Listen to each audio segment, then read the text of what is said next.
There is no known evidence to support the evolution theory except things that have been proven wrong a long time ago.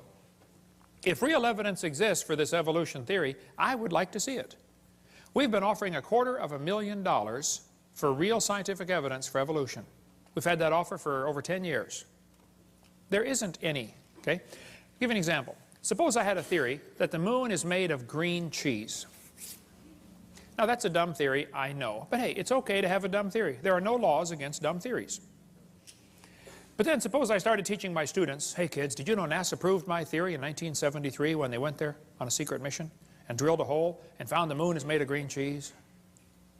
Well, now hold on a minute. It's okay to have a dumb theory. It's not okay to lie about my evidence for my theory, okay? It is worse for me to get paid by tax dollars while I lie about my theory. So I don't mind if they want to have a theory that we came from a rock. That doesn't bother me. It does bother me that they want to lie to the students about their evidence, and it really bothers me that I have to pay their salary while they lie to spread their theory. So here's some of the evidence they use for evolution theory. They say, we have evidence from fossils. I say, guys, you've got to be kidding. No fossil counts as evidence for evolution. None. If you find bones in the dirt, all you know is it died. You don't know it had any kids. No fossil could count as evidence for evolution. None. They say we have evidence from structure, from molecular biology, from development. Well, let's talk about a few of these. Evolution is dead. The theory is defunct.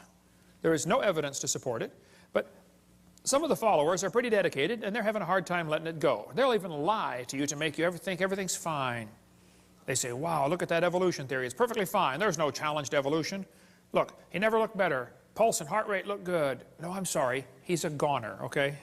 Don't be the last one off the boat. It is sinking. Evolution is based on two faulty assumptions. Number one, they say mutations make something new. That's never been observed. Number two, natural selection makes it survive and take over the population. Evolution is actually a religion of death. In order for evolution to work, one animal evolves a little better than the rest. What must happen to the rest of them to make this thing work? They got to die. Or else the new improved gene is swamped back into the gene code. The question is so simple and profound. Did man bring death into the world like the Bible says? Or did death bring man into the world like evolution says? Somebody is wrong. Textbook says there are mutations, and they are the original source of variation in populations. I agree, mutations happen, no question. But mutations do not produce any evolution.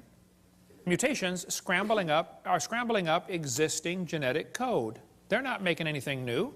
Here's a five-legged bull. That's a mutant. There's no new information added. He already had the information on how to make a leg. It just made one in the wrong place, that's all. It's not new information, it is scrambled information.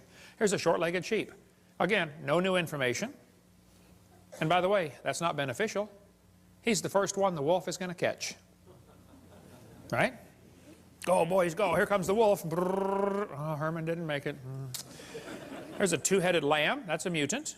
It's not beneficial. Two-headed turtle. That's a mutant. Not ninja, but it's mutant. Okay. Now, he's going to freeze first winter because nobody makes a double-neck turtleneck sweater. He's just not going to make it. Now, scrambling up the letters of the word Christmas will get you all sorts of different words. But it will never get you Xerox, zebra, or queen. The letters aren't available. This textbook shows the kids a four-wing fly, which, by the way, cannot fly. And it says, boys and girls, normal fruit flies have two wings. This mutant has four. This rare mutation, like most mutations, is harmful. Then it says, beneficial mutations are the raw material for natural selection. Now, hold on a minute. Why don't they show us an example of a beneficial mutation? Why did they tell us about the good ones and not show us a picture of a good one? You know why they didn't show a picture of a good mutation?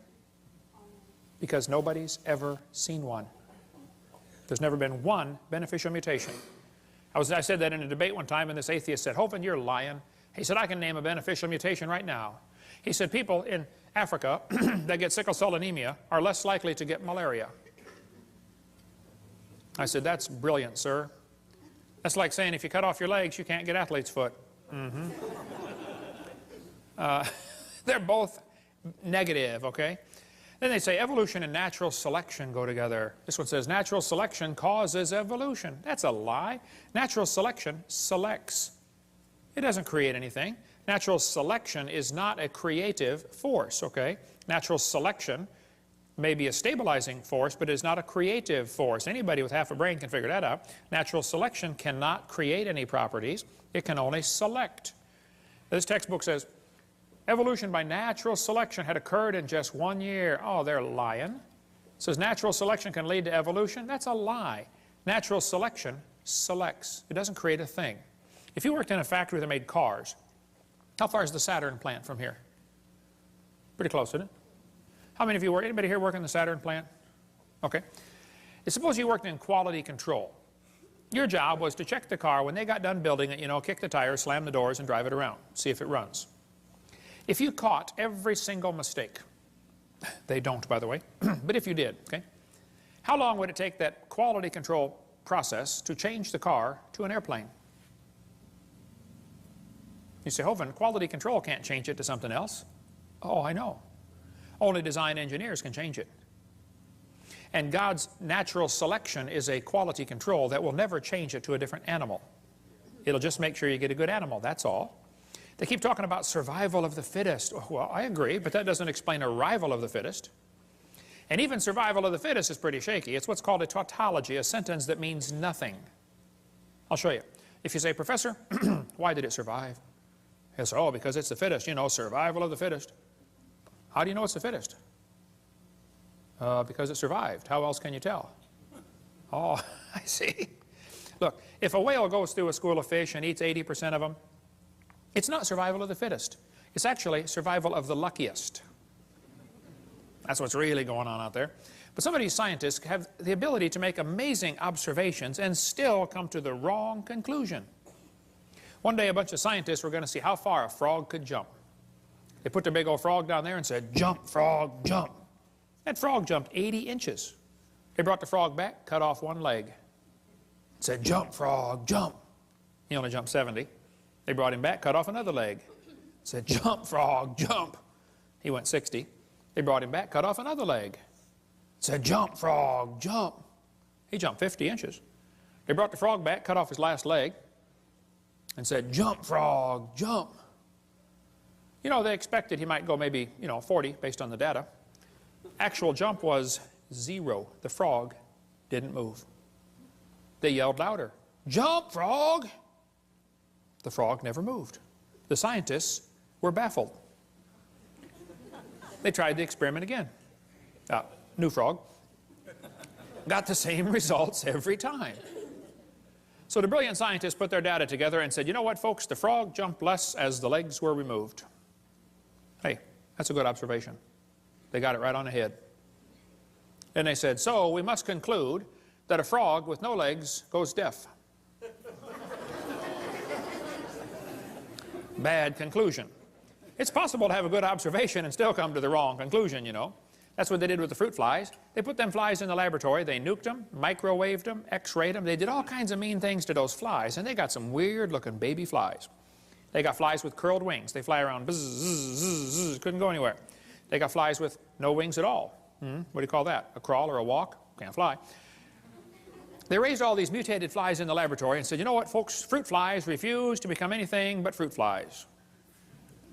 Well, duh. So they said all mutations produce flies that were inferior to the original fly. Good observation. They said, so we must conclude that flies have evolved as far as they can go. Oh, bad conclusion, you know. Maybe you could conclude that God made them right to begin with, and all you're doing is messing them up in your laboratory.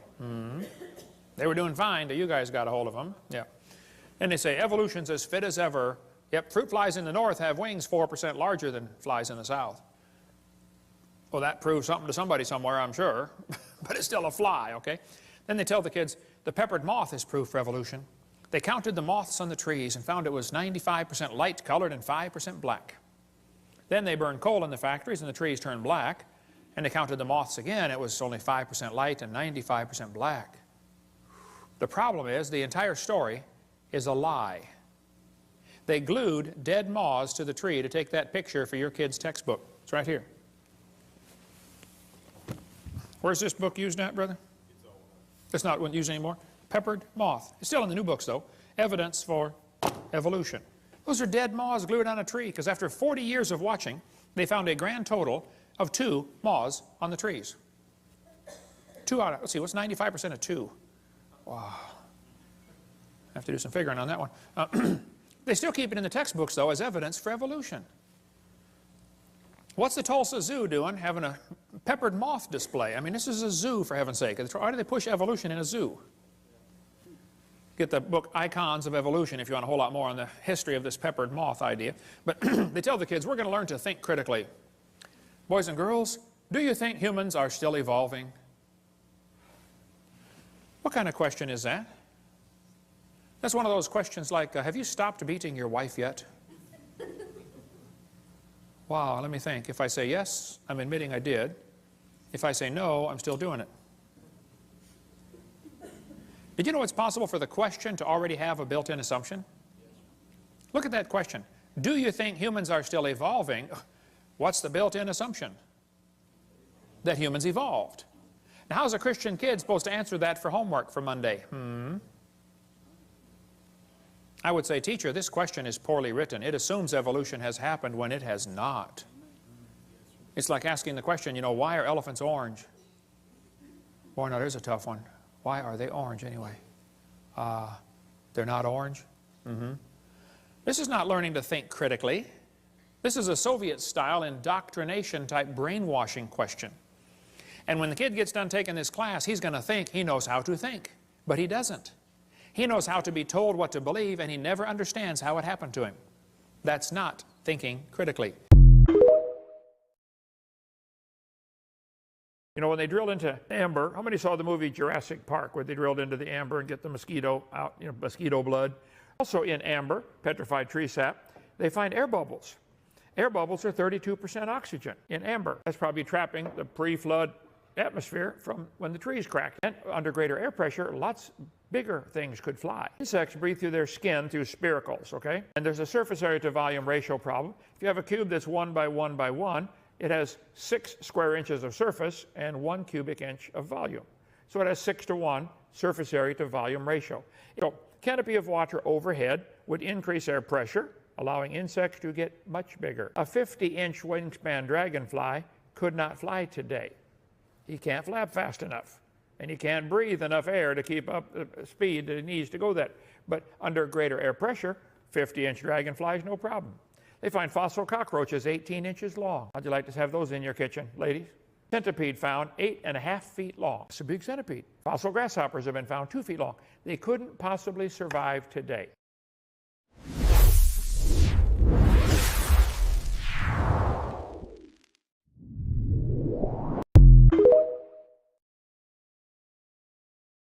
First, the phrase, like the 4 corners of the earth. It's an idiom. We don't expect people to take us literally when we speak of going back to the drawing board. Neither should we force a literal interpretation on the ends of the earth. When biblical writers speak about the ends of the earth 28 times, they're simply referring to the farthest reaches of the inhabited world. Yeah. If this is a spinning ball, does it have ends? Oh, yeah, the North and South Pole would be considered the end of the earth in anybody's logic, okay? So, okay, let's see. The Bible does not teach the earth is flat. The reference to the earth in the Bible are often not references of planetary earth, but to a portion of dry land bounded by water. In other words, the terra firma, the land, as opposed to the planet. For example, God called the dry land earth. Well, what about the part that's underwater? That's not part of the earth? This is the point they don't get, Joseph. They pick these verses out to match their theory. See what it is? It's a bunch of people who want to think they're smarter than everybody else. They discovered something brand new. Like the Pentecostals want to go speak in tongues. Okay, what's your opinion about politics? Oh, it's easy. Poly means many, and a tick is a blood-sucking animal. I think the definition is right there in the word. Okay. What do you think about the digital ID? I am concerned about it. I think it's probably going to be the mark of the beast. We shall see. Don't know. My job is to win souls and turn people to the Lord. And I want the Lord to look down from heaven as things get worse. God's going to say, getting bad down there. I think I'm going to protect that little tree right there because that one's producing fruit. Thank you, Lord. Are you producing fruit? What on earth are you doing, for heaven's sake? Find something to do, okay? Do you have a Spanish Bible? I don't know the Spanish. I've heard that the Reina Valera is the closest, okay? Reina Valera. Go to AV, authorized version, avpublications.com. That's the kind of stuff they deal with for my ministry is on, creation. Last one, Doc. Last one. Morning. Oh, what an amazing flat earth we are on. You must be in Kansas. Kansas is flat. I drove across it. I didn't see anybody, but the rest of it's round. Thank you so much. See you tomorrow night. We'll get into Proverbs 31. The perfect woman. Proverbs 31. Tune in. See you then.